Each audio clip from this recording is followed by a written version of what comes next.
Assalamualaikum warahmatullahi wabarakatuh.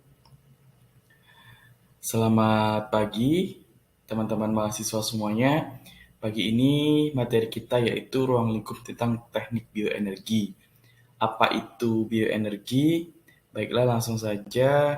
Di sini, bioenergi adalah energi yang dihasilkan dari materi organik yang umumnya berasal dari makhluk hidup atau dikenal dengan biomasa. Jadi, bioenergi ini adalah energi terbarukan di mana dia dihasilkan dari biomas atau makhluk hidup ya. Bisa berupa tumbuhan, tanaman, ataupun sisa-sisa bahan organik seperti sampah, kemudian sisa kotoran hewan, dan sebagainya. Sebagai negara tropis, Indonesia memiliki potensi biomas yang sangat besar dalam bentuk limbah pertanian, perkebunan, industri pengolahan hasil hutan, dan juga limbah organik dari perkotaan. Kemudian jenis-jenis dari bioenergi ini ada beberapa jenis, yang paling terkenal di antaranya yaitu ada dua jenis, yaitu konvensional dan modern. Bioenergi tradisional terdiri dari penggunaan kayu bakar, kemudian bioenergi modern adalah biofuel dan biogas. Apa itu biofuel? Biofuel adalah bahan bakar dari biomasa atau biomas yang berasal dari tumbuhan atau hewan, namun lebih cenderung dari tumbuhan. Biofuel itu sendiri dibagi menjadi beberapa jenis, yaitu bioetanol, biodiesel, dan biogas. Jadi biofuel itulah bahan bakar yang untuk menggantikan BBM, di mana kita semua tahu kalau bahan bakar minyak itu berasal dari fosil. Nah, jika biofuel ini dari bahan bakar nabati atau dari tumbuh-tumbuhan, contohnya misalnya dari kelapa sawit, kemudian dari singkong, dari kedelai, dan juga biogas yang berasal dari kotoran hewan. Bioetanol. Bioetanol sendiri adalah alkohol yang berasal dari tumbuh-tumbuhan seperti gandum, tebu, jagung, singkong, ubi, buah-buahan, hingga limbah sayuran. Untuk mendapatkan alkohol, tumbuhan di atas harus melewati proses fermentasi terlebih dahulu. Jadi yang pertama tadi ada bioetanol. Bioetanol ini adalah bahan bakar minyak yang berasal dari tumbuh-tumbuhan seperti gandum, tebu, jagung, dan ubi. Kemudian di sini ada potensi bioetanol yang ada di Indonesia. Yang pertama ada Sumatera, Jawa, Bali, Kalimantan, Sulawesi, dengan presentasi tertinggi yaitu dari Sumatera. Di situ kita lihat bahwa produksi terbanyak di Sumatera adalah ubi kayu, ubi jalar, dan juga jagung.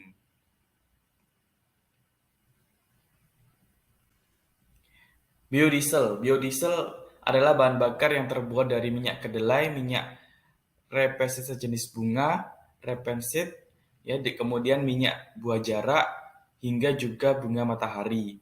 Biodiesel ini akan menggantikan minyak diesel yang berasal dari bahan bakar fosil ya. Di Hawaii, biodiesel terbuat dari minyak goreng bekas. Kalau di Jepang, biodiesel terbuat dari minyak bekas restoran. Biodiesel dapat dibuat dari minyak hewan, tapi di beberapa negara biodiesel ini dibuat dari tumbuh-tumbuhan. Kemudian di sini adalah potensi biodiesel yang ada di Indonesia. Kita lihat dari Sumatera, Jawa tertinggi diduduki oleh dari Jawa ya. Biodiesel di sini yang dari kedelai, kemudian juga ada dari kelapa sawit. Yang terakhir ada biogas. Biogas adalah bahan bakar yang berasal dari hasil fermentasi, sampah tumbuh-tumbuhan dan kotoran, baik itu kotoran manusia maupun kotoran hewan. Saat difermentasi, sampah atau kotoran ini akan mengeluarkan gas. Nah, gas inilah disebut dengan biogas. Biogas biasanya digunakan untuk menyalakan kompor. Biogas jauh lebih bersih dibandingkan batu bara. Selain itu, energi yang dihasilkan lebih besar dan karbon dioksida yang dihasilkan juga sangat sedikit. Jadi biogas ini salah satu pemanfaatan limbah dari kotoran hewan. Jika teman-teman ada di pedesaan, kemudian di situ banyak peternakan, salah satu pemanfaatnya itu dengan biogas. Diharapkan dengan biogas ini dapat mengurangi emisi gas karbon, di mana kita tahu saat ini sedang terjadi pemanasan global, sehingga salah satu cara untuk mencegah dari pemanasan global ini adalah dengan mengurangi emisi gas karbon.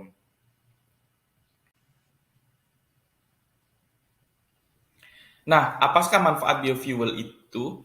Biofuel dapat mengurangi ketergantungan minyak atau diversi energi, juga mempunyai keuntungan antara lain dari segi dampak lingkungan, karena biofuel merupakan bahan bakar yang rendah emisi, bahan pencemar seperti polutan, biodegrad dan tidak beracun. Biofuel dapat mengurangi emisi gas rumah kaca sampai 90%. Biofuel dapat mendorong penciptaan lapangan kerja di daerah pedesaan, yaitu misalnya dengan pembukaan lahan pertanian kelapa sawit, pembukaan lahan pertanian singkong, dan sebagainya.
Baiklah, demikian presentasi pada pagi hari ini.